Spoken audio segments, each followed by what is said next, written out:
जिंदगी के भिन्न रंगों को समेट कहानी का आकार देता हूं, कुछ इसलिए ही तो कहानीकार कहलाता हूं।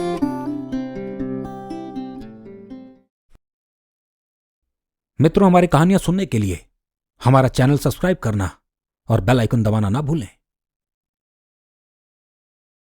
कहानियों के घर में आपका स्वागत है। मैं हूं कहानीकार सुधांशु राय और सुना रहा हूं रहस्य की एक अलग कहानी, detective Bumrah and the case of ghost of the prison. चांदनी रात में बिनंबर की एक बड़ी जेल के बाहरी हिस्से में बैठे डिटेक्टिव बुमराह और सैम जलती आग को बिना पल के झपकाए ताके जा रहे थे। हल्का कोहरा जेल को घेरे बैठा था।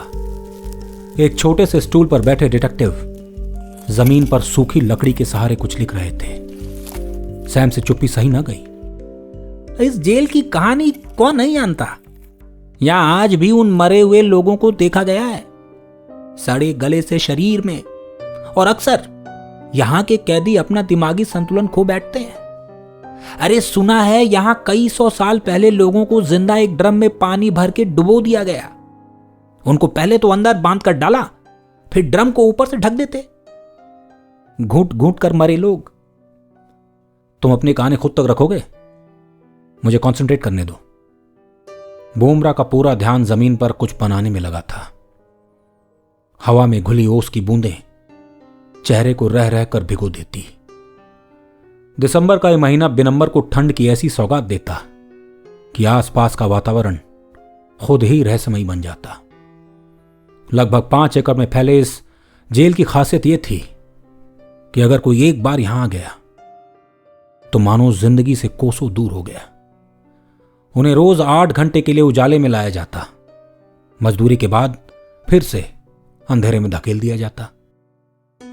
जेल अंदर से इस कदर अंधेरे में डूबा था कि एक बार लाइट्स बंद हो जाएं तो आदमी खुद की उंगलियां भी ना देख पाए।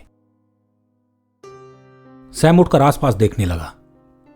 दूर दूर तक सिर्फ सन्नाटा ही पसरा था। कमाल है, इतने कैदी अंदर हैं पर जरा भी कोलाहल नहीं है। लगता है काफी स्ट्रिक्ट हैं जेलर साहब। ये स्ट्रिक्ट नहीं होंगे तो उन लोगों को मैनेज कैसे करेंगे? जेलर साहब की आवाज ने सैम को आड़े हाथों पकड़ लिया। अरे मेरे कहने का मतलब है क्या खूब मैनेजमेंट है। मैं सैम, मुझसे ही आपकी बात हुई थी।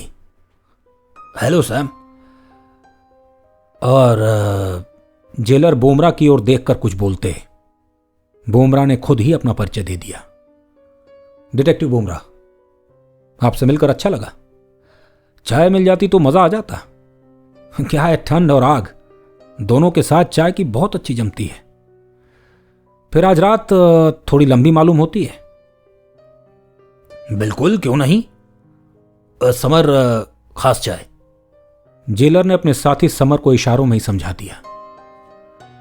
तो बताइए, ऐसी क्या मिस्ट्री है जिसको सुलझाने के लिए आपको मेरी जरूरत पड़ी? डिटेक्टिव ने पूछा। यहां पिछले 3 सालों में लगभग 20 कैदी मारे जा चुके हैं। हमने हर मुमकिन कोशिश की इस रहस्य को सुलझाने की, पर हाथ कुछ न लगा। कैदियों का कहना है उन्होंने बीच रात जब लाइट्स बंद हो जाती हैं तो किसी को उनकी कोठरी के बाहर चलते देखा है। हालांकि हमारे हिसाब से ऐसा कुछ भी नहीं है। इतनी टाइट सिक्योरिटी के बाद किसी का 3 बड़े लोहे के दरवाजों का पार कर पाना नामुमकिन है। हम हर बार यही कहानी सुनते और बारीकी से जांच करते, पर हमारे हाथ कुछ भी नहीं लगता। हमें समझ नहीं आ रहा बंद कोठरी में कैदी अचानक छटपटाने क्यों लगते हैं। फिर कहते हैं उनकी कोठरी में कोई था जो उनसे बातें कर रहा था। सोचने वाली बात यह है कि जेल के अंदर दरवाजे तो बंद होते हैं, बाहर से ताला भी लगा होता है, तो फिर बंद दरवाजे को बिना खोले कोई अंदर गया तो कैसे? जब पूछताछ की गई तो कैदियों का कहना था वो अचानक उनके सामने आ जाता है और बैठकर बातें करता है। वो उन्हें मर जाने को कहता है। जो कैदी मरे उनकी दिमागी हालत तो इतनी बिगड़ गई थी कि सच और झूठ के बीच का फर्क उनको मालूम ही नहीं होता। वो बाकी कैदियों पर हमला कर देते, खास तौर पर उनको काटना चाहते। हां, जो भी कैदी ये कहता कि कल वो मुझे लेने आ रहा है, वो उसी रात मर जाता।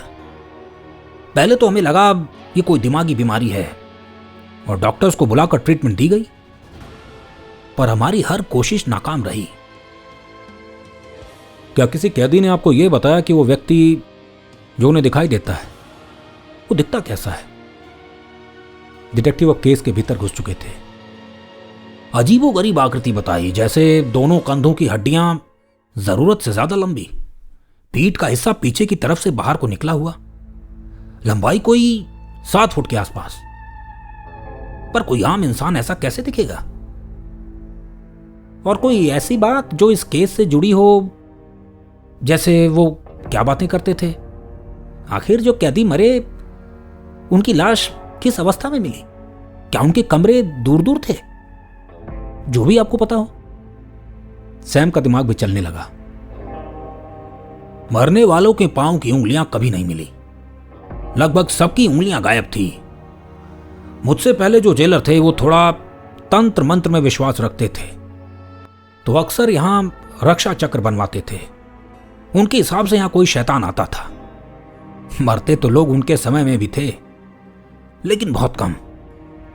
जाते वक्त उन्होंने कहा था कि कैदी मरने लगेंगे अगर उनके उपाय को नहीं माना। देखिए, मैं इन मन घड़ंत बातों पर बिलीव नहीं करता, और आज भी मुझे ऐसा नहीं लगता कि कोई डेविल यहां आता है। आई थिंक कोई और मसला है।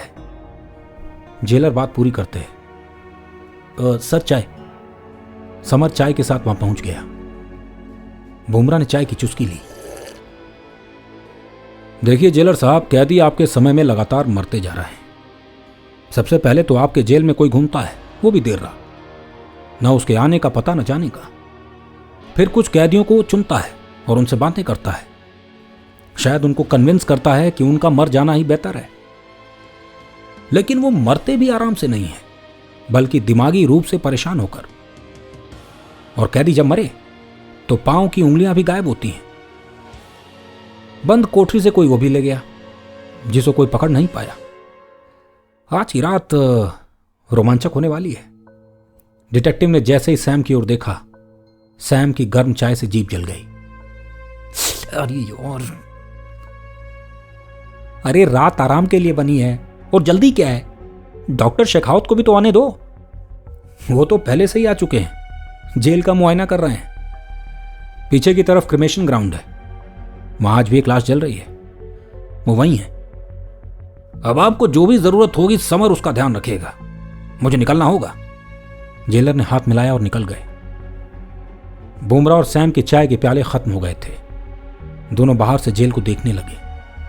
ऊंची दीवारें, कटीली तारें और दीवार पर चढ़ इकाई साफ बता रही थी यह केस आसान नहीं होने वाला था। तो यह था केस उस जेल का जहां रहस्यमयी तरीके से लोगों की मौत होती जा रही थी, और उसको सुलझाने के लिए डिटेक्टिव बुमरा को बुलाया गया। सुनाऊंगा आगे की कहानी घोस्ट ऑफ द प्रिजन भाग 2 में। मित्रों, यदि यह कहानी आपको पसंद आई तो इसे लाइक और शेयर जरूर करें, और हां, हमारी कहानियां सुनते रहने के लिए हमारा चैनल सब्सक्राइब करना और बेल आइकन दबाना ना भूलें।